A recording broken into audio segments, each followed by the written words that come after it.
Chers téléspectateurs, bonjour et bienvenue à notre émission consacrée à l'archéologie en terre biblique.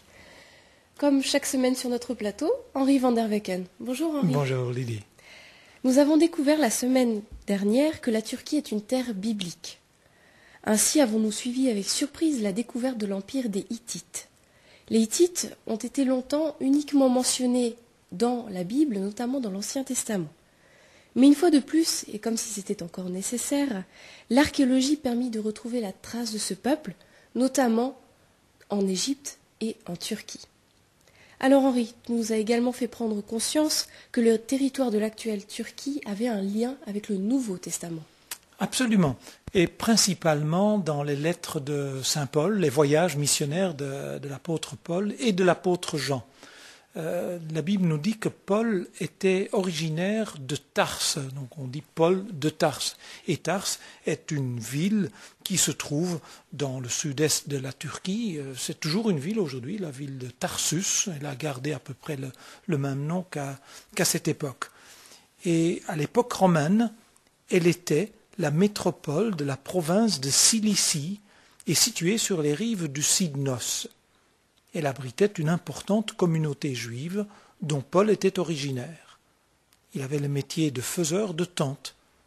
Une source y est dédiée à Paul de Tarse, celui qui, après sa foi en Jésus comme le Messie, devint un missionnaire qui traversa à plusieurs reprises les contrées côtières et intérieures de ce qui s'appelle aujourd'hui la Turquie. Alors on parle de plusieurs voyages missionnaires de Paul dans le Nouveau Testament. Le premier le conduira à Chypre et sur la côte sud et le centre-sud de l'Anatolie actuelle, la Pamphylie et Pisidie romaine. Le deuxième à l'intérieur de l'Anatolie, donc la Pisidie et Galatie romaine, ainsi que la Grèce, Macédoine et Achaïe romaine. Enfin le troisième voyage qui le conduisit à nouveau en Anatolie, puis sur la côte ouest et à nouveau en Grèce. Y a-t-il des éléments archéologiques, Henri ? Il y a des éléments archéologiques en Turquie partout. En fait, on peut presque dire que la Turquie est un immense parc archéologique. C'est un pays très grand, beaucoup plus grand que la France. Et beaucoup de villes gréco-romaines étaient sur le territoire de l'actuelle Turquie. Maintenant, aucune de ces villes, jusqu'à présent, n'a révélé le nom de Paul ou de Jean. Mais par contre, plusieurs récits du livre des Actes ou des allusions qui sont dans les lettres de Paul à différentes églises qui existaient à l'époque sur le territoire ont été mieux compris et comprises par les découvertes archéologiques. Donc en ce sens-là, oui, il y a des choses extrêmement intéressantes.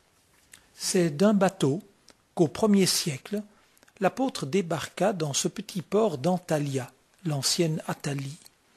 Traversant la chaîne du Taurus à pied, parcourant collines, vallées, vergers et champs, il s'enfonça à l'intérieur des terres.